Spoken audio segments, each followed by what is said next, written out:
titulado Creer en tiempos de incredulidad. Creer en tiempos de incredulidad. Y cuando escuchamos la palabra incredulidad, inmediatamente ¿en quién pensamos? ¿O en quiénes pensamos? En los no creyentes, ¿verdad? Pero déjenme decirles algo. La palabra incredulidad también incluye a los que ya somos cristianos, a los que hemos publicado, a los que hemos dicho públicamente que Jesús es nuestro Señor y Salvador. Muchas veces, a pesar de que hayamos hecho esa declaración, a pesar de que llevemos años viniendo a la iglesia, podemos pasar por momentos de incredulidad. Porque la incredulidad no llega de un día para otro. Muchas veces nuestra fe se va desgastando poco a poco, mientras nuestro corazón empieza a escuchar otras voces a nuestro alrededor, mientras nuestro corazón empieza a confiar en otras promesas a nuestro alrededor y empezamos a poner nuestra seguridad en algo o en alguien más que no es Cristo. Entonces la incredulidad no es algo únicamente para los no cristianos. Los cristianos también podemos pasar por momentos de incredulidad. Así que por eso estamos haciendo esta serie de sermones que hemos titulado Creer en tiempos de incredulidad, y donde vamos a estar basándonos, vamos a estar reflexionando en el ministerio de los profetas Elías y Eliseo. Estas historias, ¿dónde se nos narran? ¿Dónde se nos narra el ministerio de los profetas Elías y Eliseo? ¿Dónde? En el primero y el segundo libro de Reyes. Recuerden que cuando estamos hablando de libros del Antiguo Testamento que dicen 1 y 2, lo decimos en masculino porque son libros, primero y segundo de Reyes, y cuando estamos hablando de 1 o 2 de algo del Nuevo Testamento, lo decimos en femenino porque estamos hablando de cartas. Esto es importante que lo sepan para que puedan referirse bien a estos libros. Entonces, estas historias las vemos en el primer y en el segundo libro de Reyes. ¿Ha leído el libro de Reyes? La verdad es que es una porción de la Biblia que a muchas personas no les gusta, porque a muchas personas no les gusta leer acerca de la historia. Yo conozco otras personas que aman esta sección de la Biblia, pero tenemos que entender que los libros de Reyes, que en la Biblia hebrea original no eran dos libros separados, sino era uno solo, y aquí para pues poder tener un poco de más orden y no tener un librote, pues se dividieron en dos, pero solamente era un libro. Pero este es sumamente importante porque nos muestra que la confusión, que la idolatría y la incredulidad que se vivía en este tiempo de los reyes de Israel no es tan diferente a la incredulidad, a la idolatría y a la confusión que experimentamos tú y yo en nuestros días. Entonces, para los que están siguiendo el plan de lectura anual, eso está muy interesante porque justamente el día de hoy se comenzó la lectura del libro de los Reyes. Así que si aún no te unes al plan de lectura anual de la Biblia y quieres empezar a leer la Biblia día a día para terminarla de leer al fin de año, puedes unirte al plan de lectura, comenzar hoy leyendo con nosotros el libro de Reyes y terminar hasta Apocalipsis 21, el 31 de diciembre. Así que únanse al plan de lectura. Si no saben cómo hacerlo, acérquense a mí al finalizar el servicio y les puedo dar indicaciones para unirse a nuestro plan de lectura anual. Entonces, el texto en el que estaremos reflexionando esta mañana se encuentra en el primer libro de Reyes, capítulo 17, versículos del 7 al 24. Primer libro de Reyes, capítulo 17, versículos del 7 al 24. Y les recuerdo que en la Iglesia del Redentor la versión de Biblia que leemos es la Nueva Versión Internacional. Si tú traes una Biblia diferente, está perfecto, así te vas a dar cuenta que dicen cosas muy similares, pero si tú quieres tener una Nueva Versión Internacional en tus manos para irla leyendo mientras reflexionamos en estos versículos, por favor acércate a la parte de atrás con los sugieres, que son las personas con las casacas negras, y ellos te van a poder prestar una Biblia Nueva Versión Internacional para que puedas tenerla ahí mientras estamos en nuestro servicio. Entonces, dice así la palabra del Señor en Primero de Reyes, capítulo 17, versículos del 7 al 24.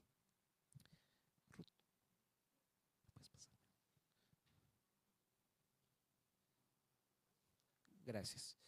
Dice, algún tiempo después se secó el arroyo porque no había llovido en el país. Entonces la palabra del Señor vino a él con este mensaje: ve ahora a Sarepta en Sidón y permanece allí. A una viuda de ese lugar le he ordenado darte de comer. Así que Elías se fue a Sarepta. Al llegar a la puerta de la ciudad encontró a una viuda que recogía leña. La llamó y le dijo: por favor, tráeme una vasija con un poco de agua para beber. Mientras ella iba por el agua, él volvió a llamarla y le pidió: tráeme también, por favor, un pedazo de pan. Tan cierto como que vive el Señor tu Dios, respondió ella, no me queda ni un pedazo de pan. Solo tengo un puñado de harina en la tinaja y un poco de aceite en el jarro. Precisamente estaba recogiendo unos leños para llevármelos a casa y hacer una comida para mi hijo y para mí. Será nuestra última comida antes de morirnos de hambre. No temas, le dijo Elías, vuelve a casa y haz lo que pensaste hacer. Pero antes prepárame un panecillo y con lo que tienes y tráemelo. Luego haz algo para ti y para tu hijo. Porque así dice el Señor Dios de Israel: no se agotará la harina de la tinaja, ni se acabará el aceite del jarro, hasta el día en el que el Señor haga llover sobre la tierra. Ella fue e hizo lo que había dicho Elías, de modo que cada día hubo comida para ella y su hijo, como también para Elías. Y tal como la palabra del Señor lo había anunciado por medio de Elías, no se agotó la harina de la tinaja, ni se acabó el aceite del jarro. Poco después se enfermó el hijo de aquella viuda, y tan grave se puso que finalmente expiró. Entonces ella le reclamó a Elías: ¿por qué te entrometes, hombre de Dios? ¿Viniste a recordarme mi pecado y a matar a mi hijo? Dame a tu hijo, contestó Elías. Y quitándoselo del regazo, Elías lo llevó al cuarto de arriba, donde estaba alojado, y lo acostó en su propia cama. Entonces clamó: Señor mi Dios, ¿también a esta viuda que me ha dado alojamiento la hace sufrir matándole a su hijo? Luego se tendió 3 veces sobre el muchacho y clamó: Señor mi Dios, devuélvele la vida a este muchacho. El Señor oyó el clamor de Elías y el muchacho volvió a la vida. Elías tomó al muchacho y lo llevó de su cuarto a la planta baja. Se lo entregó a su madre y le dijo: tu hijo vive, aquí lo tienes. Entonces la mujer le dijo a Elías: ahora sé que eres un hombre de Dios y que lo que sale de tu boca es realmente la palabra del Señor. Esta es la palabra del Señor. Entonces, tenemos que entender algo. Me gustaría ponerlos en el contexto de esta historia que acabamos de leer y que vamos a estar reflexionando en el contexto acerca de esto durante toda esta serie de sermones. Recuerden que el libro de los Reyes nos narra la historia cuando Dios le da reyes al pueblo de Israel. No se esforzaron mucho en el título de este libro, entonces se llama Reyes porque es en el tiempo en el que Dios le da reyes al pueblo de Israel. Y recuerden que Dios siempre había sido el Dios de Israel, ¿están de acuerdo? Pero en ese momento de la historia, el pueblo, ¿qué quería? El pueblo quería ser como las demás naciones de la tierra. Ellos veían reyes poderosos, reyes humanos que podían ver, que podían seguir, y querían eso. Decían: a Dios sabemos que está ahí, pero no lo podemos ver y seguir. Queremos a una figura humana, a un héroe humano como tienen las demás naciones de la tierra, que podamos seguir. Y entonces el pueblo de Israel despreció el reinado de Dios en sus vidas por ser como las demás naciones. Le dijeron: queremos reyes, queremos ser como las demás naciones. Y Dios les dijo: ¿en verdad quieren eso? Porque cuando tengan reyes humanos, fíjense lo que les va a pasar. ¿Qué es lo que hace un rey humano para conservar el poder? ¿Qué es lo primero que tiene que hacer un rey humano para conservar el poder? ¿Hacer qué? ¿Cobrar qué? Cobrar impuestos. Lo primero que va a hacer este rey cuando lo tengan es que les va a cobrar impuestos. Y no solamente eso, va a agarrar a los hombres más guapos y fuertes, a sus hijos más fuertes y guapos, y los va a convertir en sus soldados, y va a agarrar a las mujeres más hermosas y les va a convertir en sirvientas en su palacio, y los va a oprimir y los va a maltratar de esta forma. ¿En verdad quieren eso? Sí, sí queremos eso, queremos ser como las demás naciones. Bueno, pues al pueblo lo que pida, ¿verdad? Y entonces vienen estos famosos reyes de la historia del pueblo de Israel que conocemos, ¿verdad? ¿Quién es el primer rey de Israel? Saúl. Y luego siguió ¿quién? David. Y luego Salomón. Y después de Salomón, su hijo Roboam. Ahí se dividió el reino. Se dividió el reino en dos, ¿se acuerdan? El reino del norte, que se conocía como ¿qué? Como Israel, y el reino del sur, que se conocía como ¿qué? como Judá, por ahí viene la palabra judíos, del reino de Judá. Ahí está. Entonces, eso pasó cuando llegaron los reyes. Entonces hubo muchos reyes y la existencia de tantos reyes, junto con la incredulidad del pueblo, llevó a Israel a vivir en un tiempo de confusión religiosa, o lo que conocemos como sincretismo. Había una variedad de dioses a los cuales podían ellos seguir, porque fíjense, la historia que vamos a estar viendo el día de hoy y durante las próximas semanas tiene que ver con un rey del reino del norte de Israel que se llamaba Acab, y Acab se casó con una mujer llamada Jezabel. Jezabel era una princesa de Sidón, y para los que no saben esto, Sidón era la ciudad principal de Fenicia. ¿Y a qué se dedicaban los fenicios? ¿Por qué son famosos los fenicios? ¿A qué se dedicaban? ¿A qué? Al comercio. Entonces era una buena idea casarse con la princesa fenicia, ¿están de acuerdo? Para poder tener prosperidad económica. Pero el problema de poner tus intereses económicos por encima de Dios es que eso te puede llevar a la idolatría y a la incredulidad, y no solamente a ti como persona, no solamente a ti como rey Acab, sino a todo el pueblo de Israel, porque ¿saben qué es lo que hizo esta princesa fenicia al venir al reino del norte de Israel? ¿Qué es lo que se trajo consigo? Sus dioses. Si tú te casas en yugo desigual con alguien que no tiene la misma fe que tú tienes en el Dios de la Biblia, ¿qué es lo que va a traer esa persona con la que te cases? Sus dioses. Eso pasó justamente aquí. Y entonces vemos a Jezabel, que trajo consigo a 400 profetas de Baal y a 450 profetas de Acera, o sea, trajo a dos dioses. Pero hoy nos vamos a centrar en Baal, porque Baal era conocido como el dios de la ¿qué? El dios de la lluvia y de la fertilidad. ¿Y por qué es bueno tener un dios de la lluvia y de la fertilidad? Si te dedicas al comercio, entonces ¿de dónde surge ese comercio? ¿Para qué necesitas la lluvia? ¿Para qué necesitas la fertilidad? ¿Para que se dé qué? Porque tu riqueza proviene ¿de qué? ¿De dónde? De la agricultura, de la ganadería. Por eso se necesitaba la lluvia. ¿Están de acuerdo? Es muy lógico que a lo largo de la historia de la humanidad, en muchos pueblos, en muchas civilizaciones, siempre haya existido un dios de la lluvia. Para los fenicios era Baal, pero para los aztecas, ¿quién era? Tlaloc. Y para que los mayas para los de Yucatán que no se me achicopalen, ¿quién es el dios de la lluvia para los de Yucatán? Chac, ¿verdad? El famoso Chac. Entonces, en este momento, muchos profetas del Señor, del Dios de la Biblia, estaban siendo perseguidos, estaban siendo asesinados por los seguidores de Baal, por los seguidores de Acera.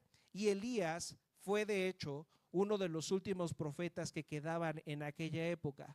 Casi todos los profetas habían sido asesinados y la fe bíblica hubiera desaparecido con estos últimos profetas que fueron Elías y Eliseo.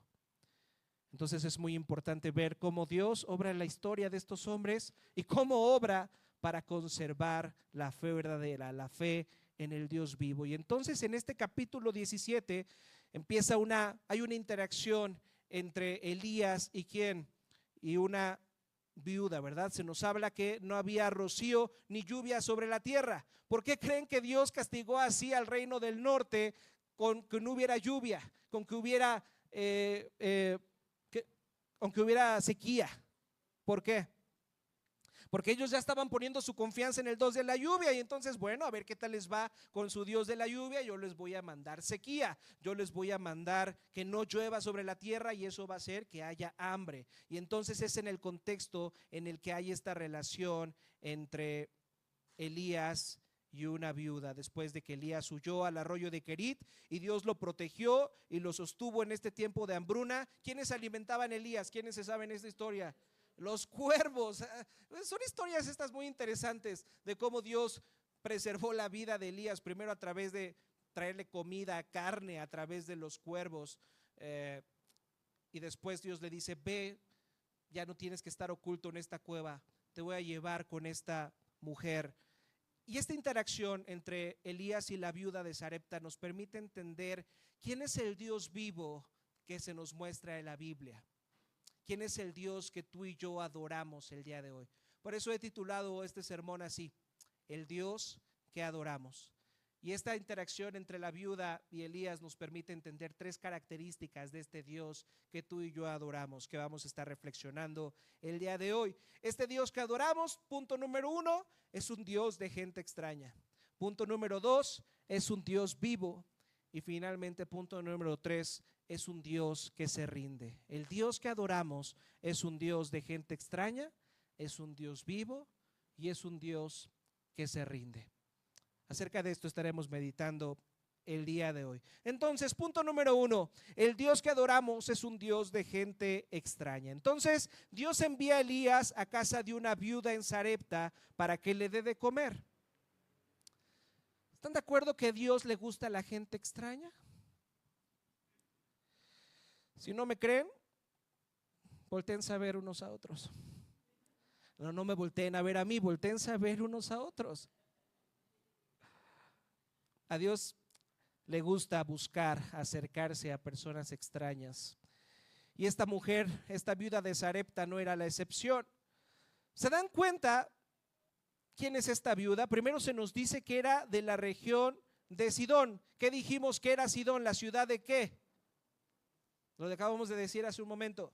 De Fenicia. Sidón era la ciudad de los fenicios. Entonces, esta viuda de Sarepta era de la misma región de donde venía la malvada bruja Jezabel, esposa del rey Acab.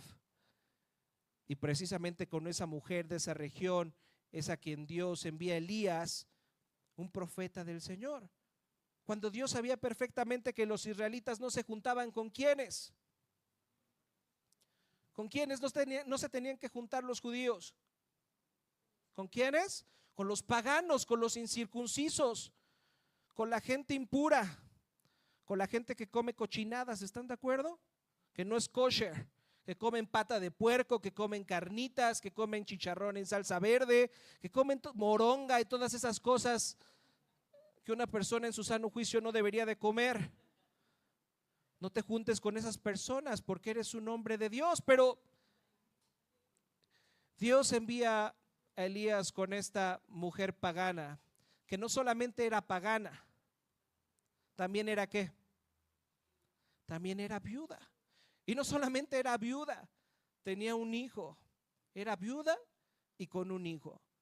Y si ser madre soltera en este tiempo es algo difícil, en este tiempo que se nos está narrando aquí era todavía más difícil, porque tenemos que recordar que en el mundo antiguo, ¿cómo heredabas algo? ¿A través de qué? A través de ser el hijo primogénito. Pero aquí no había hijo primogénito a quien heredar, era una viuda con su hijo.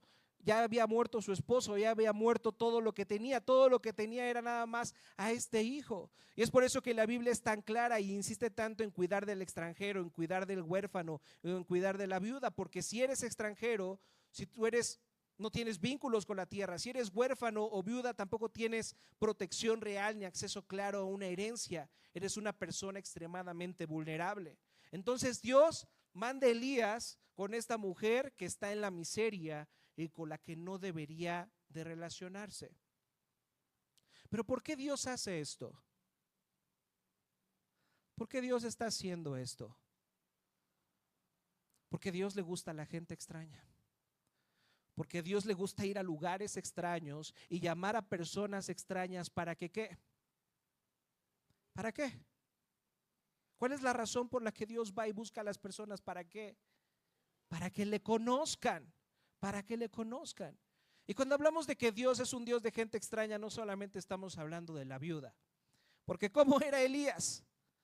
¿Piensan que tenía Elías la facha de un fariseo? ¿La facha de un pastor relevante de nuestros tiempos? No, ¿verdad? ¿Cómo estaba Elías? Elías también era una persona muy extraña. Los profetas en el Antiguo Testamento eran personas extrañas, vivían apartados, eran personas incómodas. ¿Están de acuerdo? Normalmente la gente no les caían muy bien los profetas porque venían y te decían cosas que no querías escuchar. ¿Cómo creen que le caía Elías a Acab? Cuando Elías va y le dice: fíjate todo lo que estás haciendo con tu esposa Jezabel, entonces por eso Dios les va a traer una gran sequía, no va a llover. ¿Cómo creen que le habrá caído eso a Acab? Como bomba, ¿no? Le caía muy gordo a Elías y por eso Elías tiene que huir y ser alimentado por los cuervos. ¿Y cómo se veía Elías? Se nos dice que vivía en el campo, que se vestía de forma muy sencilla, tal vez con pieles de animales, así como Juan el Bautista. ¿Cómo creen que se veía Elías después de vivir en un arroyo y ser alimentado por cuervos? ¿Cómo creen que llegó a casa de esta viuda de Sarepta después de haber caminado tantos kilómetros? ¿Le habrá dado tiempo de ponerse su Old Spice? ¿Cómo se veía Elías? ¿Cómo sería recibir una persona como Elías, a lo que olía Elías, con esa personalidad confrontativa? ¿Cómo sería recibir en tu casa a un hombre así? Entonces aquí tenemos a dos personas muy extrañas, una viuda pagana y un profeta raro, incómodo, y Dios los junta en este momento, en esta situación. Y fíjense lo que le dice Elías ahí en el versículo 13. No temas, lo que le dice Elías a la viuda, fíjense lo que dice. No temas, le dijo Elías, vuelve a casa y haz lo que pensabas hacer, pero antes prepárame un panecillo con lo que tienes y tráemelo. Luego haz algo para ti y para tu hijo, porque así dice el Señor Dios de Israel, no se agotará la harina de la tinaja, ni se acabará el aceite del jarro, hasta el día en que el Señor haga llover sobre la tierra. Ella fue e hizo lo que había dicho Elías, de modo que cada día hubo comida para ella y su hijo, como también para Elías. ¿Qué les parece si terminamos el sermón de esta mañana con esta idea? Pongan su confianza en Dios y Él siempre va a prosperar para todas sus necesidades. Así como nunca faltó el alimento en la vasija de la viuda de Sarepta, si ustedes ponen su confianza en Dios, entonces Él siempre va a darles lo que ustedes pidan y todo va a salirles bien. ¿Les parece si terminamos este sermón aquí esta mañana? ¿Por qué no nos vamos a nuestras casas? Que Dios los bendiga, mis hermanos. Amén. ¿Sí o no? ¿Por qué no nos podemos ir todavía? Porque si tú interpretas así esta historia, si tú interpretas así este texto, estás equivocado. Porque aquí la enseñanza es otra. La pregunta es, ¿qué es lo que Dios está haciendo cuando se manifiesta en la vida de una persona extraña? ¿Qué es lo que Dios busca hacer cuando empieza a obrar en tu vida? ¿Qué es lo que Dios quiere hacer cuando de pronto empiezas a escuchar el mensaje del evangelio y de pronto te empieza a rodear Dios de personas cristianas y entonces empieza a haber sorpresas en tu vida, ¿no? De pronto algún familiar en tu casa se vuelve cristiano y te dice, oye, ven a la iglesia, oye, qué sorpresa eso. De pronto te enamoras de alguien y es cristiano o es cristiana y te invita a la iglesia y qué sorpresas da la vida, ¿no? Y siempre lo hemos dicho, ser cristiano no es algo que buscas. Ser cristiano es algo que ¿qué? Es algo que te pasa. ¿Y qué te ha pasado? ¿Cómo te ha pasado el ser cristiano? ¿Qué es lo que Dios ha permitido en tu vida para que tú vengas al conocimiento del Hijo de Dios? Para que tú conozcas al Dios verdadero. ¿Dios ha tenido que traer enfermedades?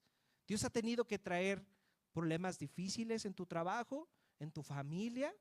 ¿Qué ha tenido que hacer Dios para que tú puedas darte cuenta de que necesitas un Salvador, de que necesitas venir a Él, de que no te queda nada así como a la viuda y lo único que te queda es Dios?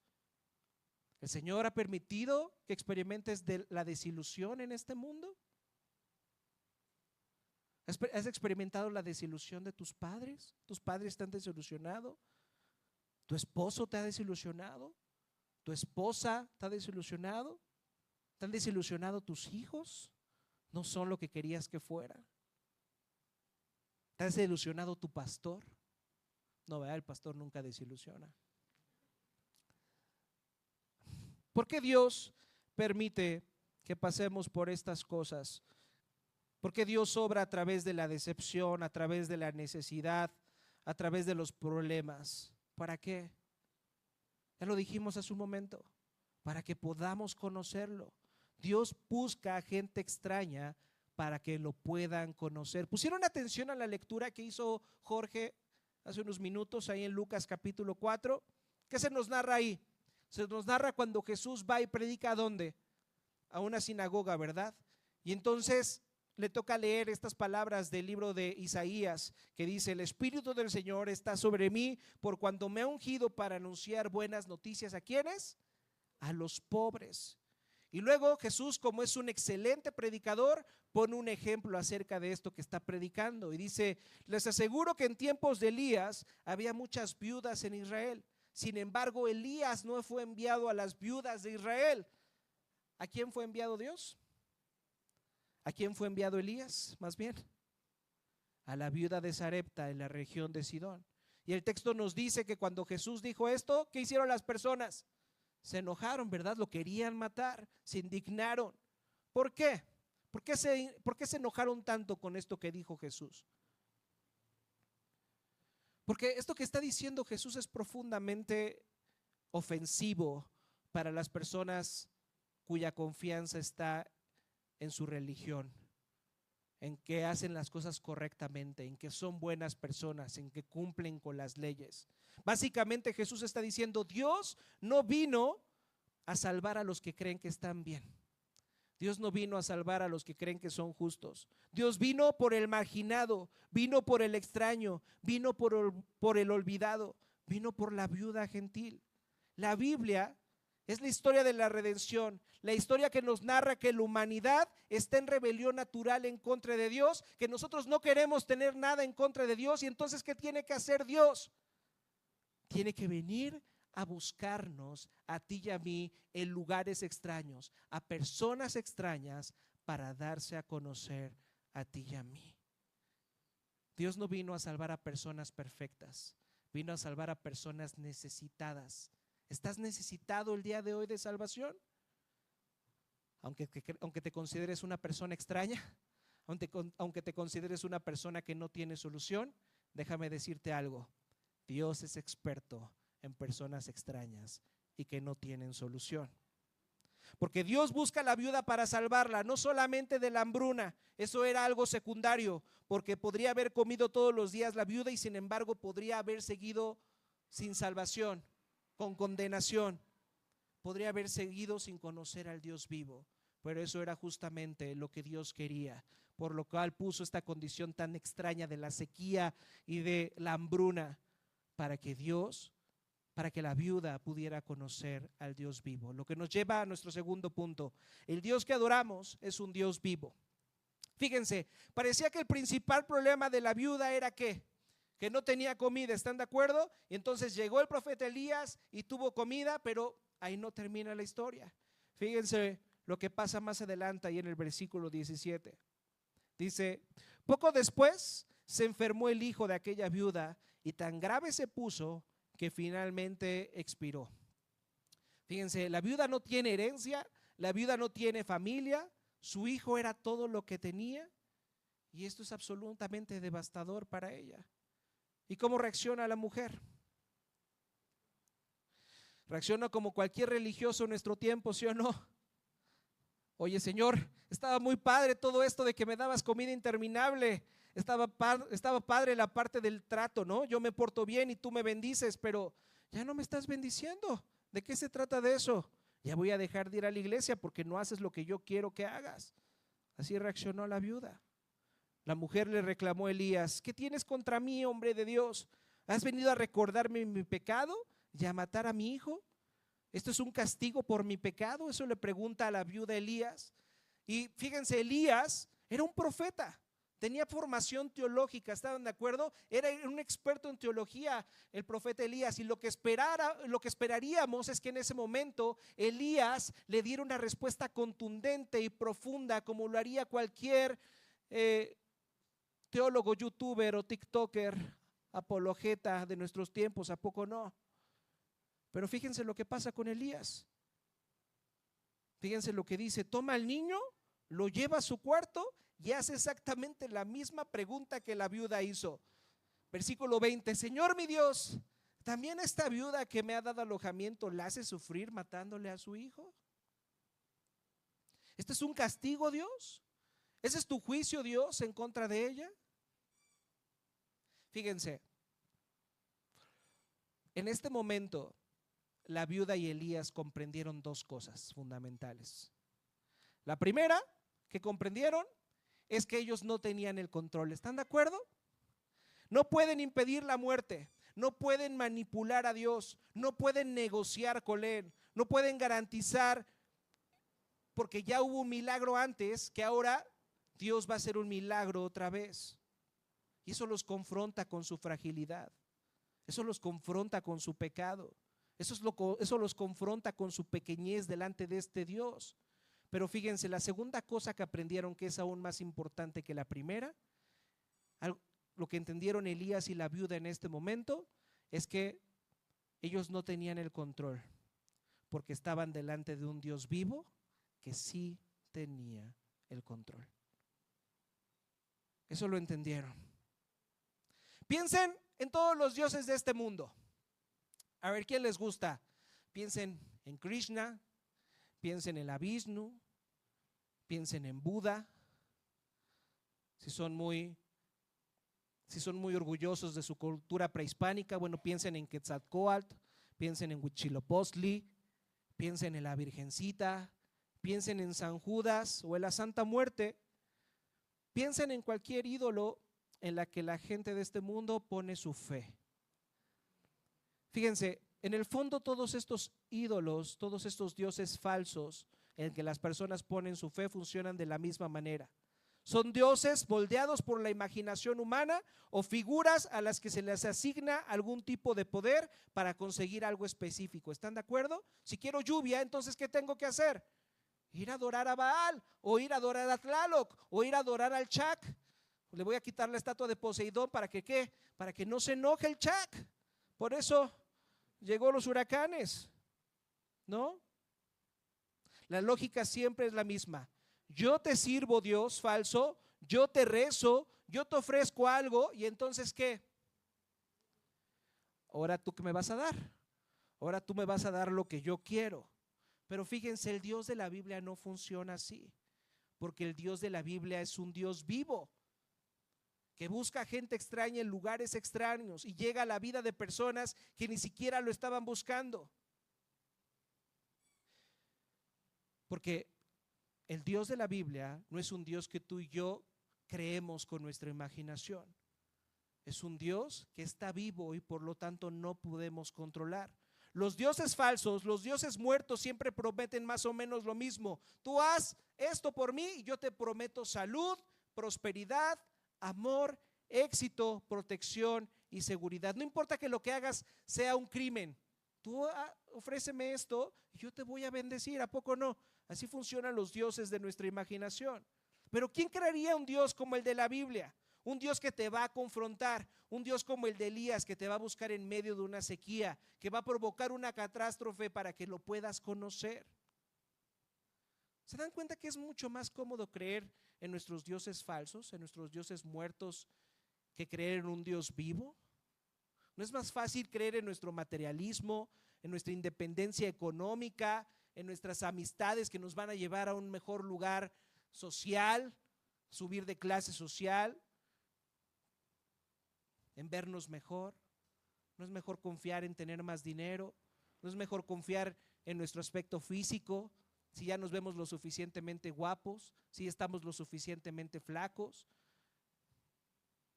si me voy a empezar a tomar el Ozempic, como voy a hacer la manga gástrica. ¿No es mejor confiar en eso? Es mucho mejor confiar en las cosas de este mundo y en los dioses que nos ofrece este mundo, en todas estas cosas que están muertas y que te prometen lo que tú quieres, que encontrarte con un Dios vivo que puede usar la escasez, la pérdida y la crisis para confrontarte y llevarte a conocerlo. ¿Qué es más fácil? ¿Qué prefieres? ¿Seguir engañándote con tus dioses muertos o enfrentarte con el Dios vivo que va a involucrarse con tu vida y que va a llevarte a un punto donde digas: necesito rendirme ante este Dios? ¿Quieren conocer un Dios así? Porque déjenme decirles esto: el Dios de la Biblia es un Dios salvaje, es un Dios que tú no puedes controlar. ¿Sabes por qué no lo puedes controlar? Porque es real, porque no lo inventaste tú, porque tú no lo creaste, porque tú nunca hubieras podido imaginar un Dios que es santo, un Dios que es perfecto, un Dios que es misericordioso. Tú nunca imaginarías un Dios como el de la Biblia.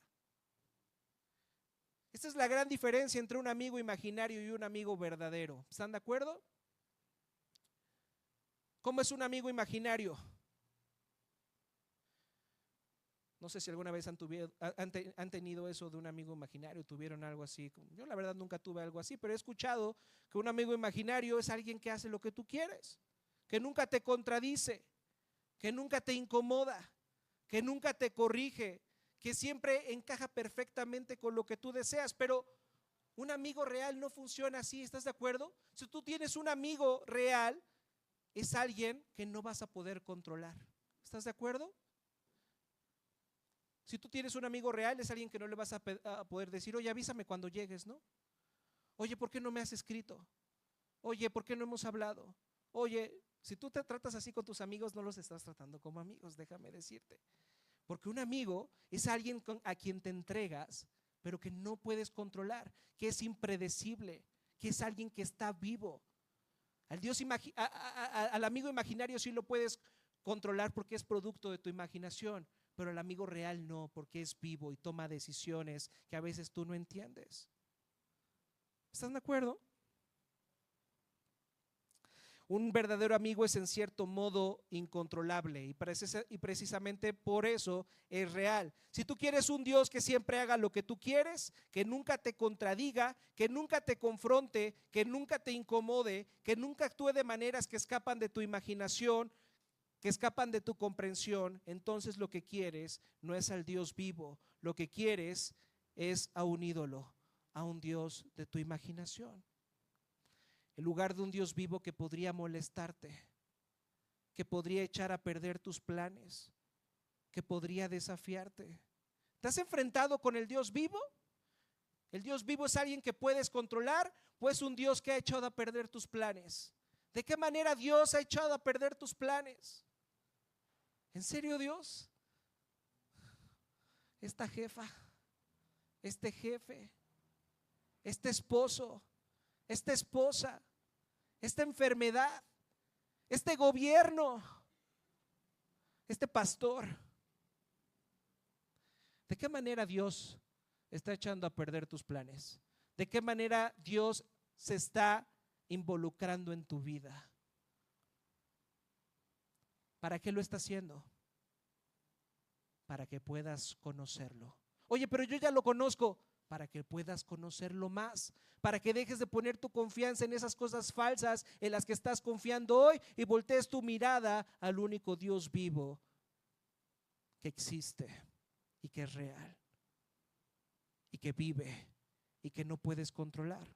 Tienes dos opciones: seguir engañándote con tu Dios falso o al ir al Dios incontrolable, al Dios salvaje, al Dios vivo que nos muestra la Biblia. Finalmente, punto número 3, el Dios que adoramos es un Dios que se rinde. Fíjense, cuando la viuda hizo esta pregunta, ¿murió mi hijo por mi pecado? Y cuando Elías también le hizo esta pregunta a Dios, ¿estás castigando a esta mujer? Este hijo murió, este niño murió por el pecado de su madre. ¿Qué es lo que esperaban Elías y la viuda que era la respuesta? Que la respuesta era que sí, ¿están de acuerdo? Que ese niño murió por un castigo que Dios les estaba haciendo. Pero la viuda comprendió que no tenía forma de protestar, que no tenía cómo defenderse, que no tenía cómo argumentar en contra de Dios y su hijo moría. Y después de todo, apenas unos versículos antes estaba preparando su última cena, ¿están de acuerdo? Ella sabía que su hijo iba a morir. La pregunta no era si su hijo iba a morir, la pregunta era cuándo se iba a morir. ¿Están de acuerdo? Y sin embargo, a la conclusión de la historia, la conclusión que tenemos aquí de esta historia es sorprendente. El niño no muere, el niño resucita, triunfa sobre la muerte, aunque la muerte era lo que la viuda, Elías y el mismo hijo era lo que esperaban e incluso era lo que merecían. ¿Están de acuerdo? Entonces, la resurrección de este niño se convierte en la respuesta contundente a esta pregunta: ¿mi hijo morirá por mi pecado? Y Dios responde: no, tu hijo no morirá por tu pecado, no será castigado por tu pecado, resucitará. ¿Y por qué no? ¿Por qué este hijo no fue castigado por el pecado de su madre o por su mismo pecado? ¿Por qué lo resucitó Dios? Fíjense, la respuesta se encuentra ahí en el versículo 21. Dice: luego se tendió 3 veces sobre el muchacho, Elías se tendió 3 veces sobre el muchacho y clamó: Señor mi Dios, devuélvele la vida a este muchacho. Fíjense, la palabra tenderse en hebreo no significa simplemente que se dejó caer sobre el niño. La idea es que Elías extendió su cuerpo sobre el niño, extendió sus brazos y sus piernas sobre el niño. Y esto significa 2 cosas.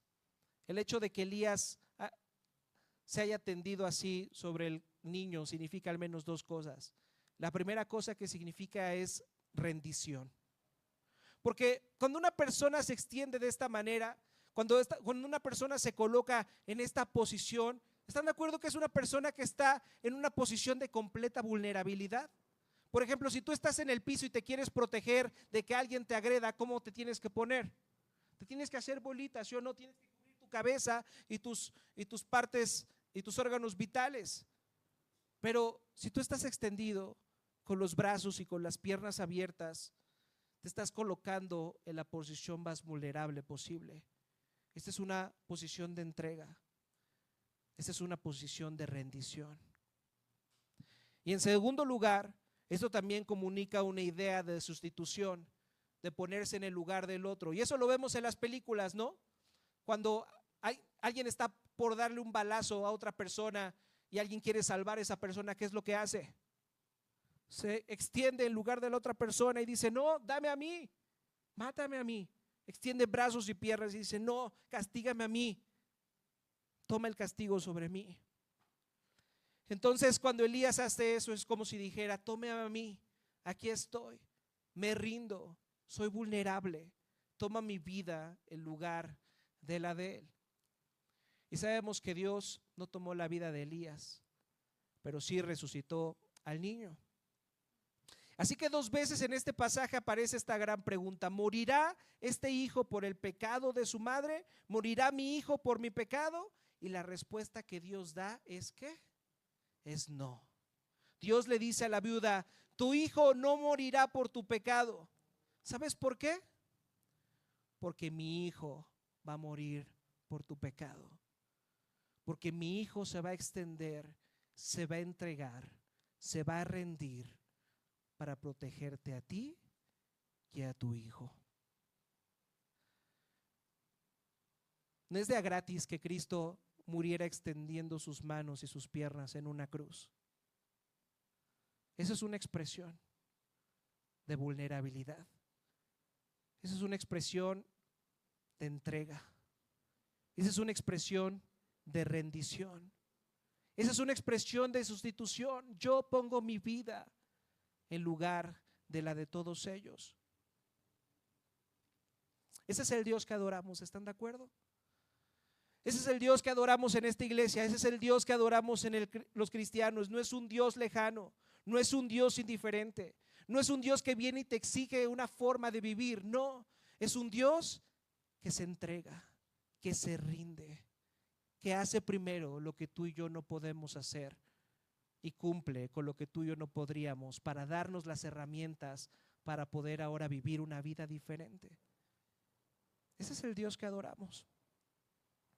Un Dios que se da, que se entrega, que se rinde para aceptarnos, para justificarnos, para salvarnos.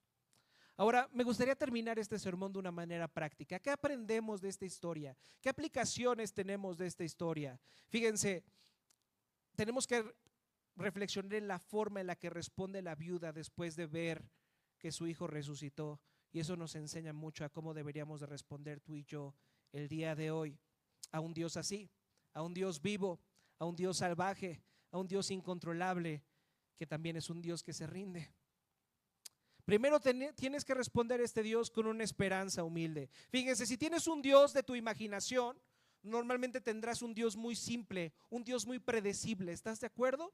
Si tienes un Dios de tu imaginación, puedes predecir los movimientos de ese Dios. Pero si estás ante un Dios vivo como el que se nos muestra en la Biblia, entonces tienes enfrente a alguien real. Y como toda persona real, es impredecible. Si Elías hubiera creído solamente que Dios es un Dios justo, entonces se habría resignado y habría dicho, bueno, así son las cosas. La mamá, la viuda y el niño son pecadores, tiene que morir, no hay nada más que hacer, hay que aceptarlo y ya. Si Elías hubiera creído que Dios es un Dios misericordioso, entonces se hubiera sentido completamente decepcionado de este Dios. ¿Están de acuerdo? Señor, yo pensaba que tú eras bueno, que tú eras compasivo, que eras bondadoso. ¿Cómo permites que esto pase? Pero lo que vemos en esta historia es que Dios es justo y misericordioso al mismo tiempo. Y por eso Elías puede ser humilde y tenderse sobre el cuerpo de este niño, rendirse y clamar por esa misericordia. Elías sabe que está ante un Dios real, que es santo, justo, perfecto, pero que también es un Dios de amor, misericordioso, fiel y bueno. Jesucristo también sabía eso mientras estaba en el jardín de Getsemaní, y de hecho hace una oración muy similar a la de Elías. Mientras se prepara para su muerte, ora a Dios. Dice que pase de mí esta copa, pero que no se haga mi voluntad, sino la tuya. Y ahora tú y yo sabemos que gracias a que Dios no respondió la oración de Jesús, ahora puede responder nuestras oraciones. ¿Están de acuerdo? Y no solamente eso, puede aceptarnos como sus hijos, puede escucharnos, puede recibirnos. Entonces, si estás ante un Dios vivo, tienes la esperanza de que puede ofrecerte su justicia y su misericordia al mismo tiempo. Y finalmente, tú y yo, al igual que la viuda, tenemos que poner nuestra mirada en la resurrección. ¿Qué quiero decir con esto? Fíjense todo lo que hace que en esta historia encaje. Elías le dice, mira, tu hijo está vivo. Entonces la mujer le dijo a Elías, ahora sé que eres un hombre de Dios y que lo que sale de tu boca es realmente la palabra del Señor. En otras versiones dice, ahora sé que lo que dices es la verdad. ¿Qué es lo que llevó a esta mujer a entender que estaba ante el Dios vivo y que todo lo que decía Elías, que era la palabra del Señor, era la verdad? Experimentar la muerte y la resurrección. Eso fue lo que la llevó a creer. Es lo que le ayudó a comprender su tragedia y la oscuridad de su vida. Y eso es lo que a ti también te puede permitir el día de hoy recibir la palabra de Dios como la verdad. Porque fíjense cómo actuamos tú y yo como cristianos al venir a la fe cristiana. Muchas personas venimos a la fe cristiana y hay algunas cosas que enseña la fe cristiana, algunos mandamientos, algunas cosas que tenemos que obedecer, que simplemente por escucharlas no nos gustan y decimos, no me gusta este Dios, no me gusta la Biblia, hay mandamientos que no me gustan, hay enseñanzas que no me gustan, hay cosas que no me encajan, hay cosas que no preferiría creer. Pero la viuda no empezó preguntándose, ¿me gusta la palabra?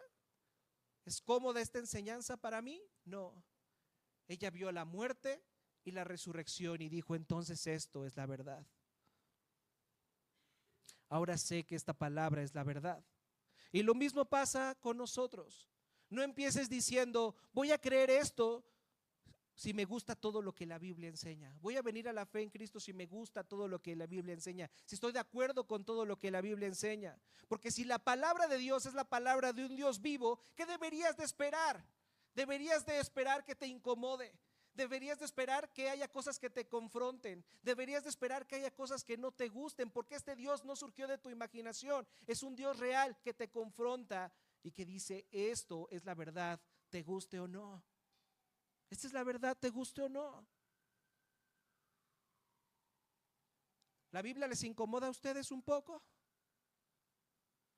Para los liberales tal vez encuentren la Biblia muy farisaica, ¿no? Muy religiosa, muy legalista. Para los legalistas tal vez encuentren la Biblia muy liberal, ¿no? A veces hay algunos pasajes que los religiosos, a los que siguen la ley a rajatabla, no les gusta tanto que diga eso la Biblia. A los que son de corazón duro tal vez les parece la Biblia algo muy amoroso, y los que son muy amorosos tal vez les parezca a veces la Biblia como algo muy severo o algo muy duro. Pero empieza por aquí: la muerte y la resurrección. Si Cristo verdaderamente vino a este mundo, vivió, murió y resucitó, no deberías de decir, ¿me gusta esta enseñanza o no? Deberías de decir, si estoy ante el Dios vivo, entonces puedo entender que esto es la verdad. Empieza por ahí. Muerte y resurrección. Pon tu mirada en Cristo. Pon tu mirada en Él, porque Él es la verdad y la vida. Vamos a orar. Padre bueno, Padre bondadoso y misericordioso, te damos tantas gracias porque eres un Dios de gente extraña, un Dios que busca a los quebrantados, que busca a los pobres, a los perdidos y a los que no tienen nada que ofrecerte. Señor, ayúdanos a reconocer que nosotros somos como la viuda, que no tenemos recursos espirituales, que no tenemos forma de salvarnos a nosotros mismos, que estamos necesitados por completo de tu gracia. Gracias porque aún así tú viniste a buscarnos. Te damos gracias porque en un mundo lleno de escepticismo, de pluralismo religioso, de dioses muertos que nos engañan, que nos prometen tanto pero que no pueden salvar, tú te has manifestado a nosotros como el Dios vivo y verdadero. Padre, danos una fe sincera para renunciar a todo aquello que queremos poner, todo aquello en lo que queremos poner nuestra esperanza, y ayúdanos a rendirnos delante de ti al ver todo lo que has hecho para poder reconciliarnos contigo mismo. Gracias, Padre, por Jesucristo, por tu Hijo, porque fue tratado como un extraño para que nosotros pudiéramos ser aceptados, pudiéramos ser recibidos y traídos de nuevo a tu familia. Padre, que esta verdad esté siempre en nuestros corazones y ayúdanos a vivir una nueva vida para ti, esta nueva vida que solamente se encuentra en Cristo.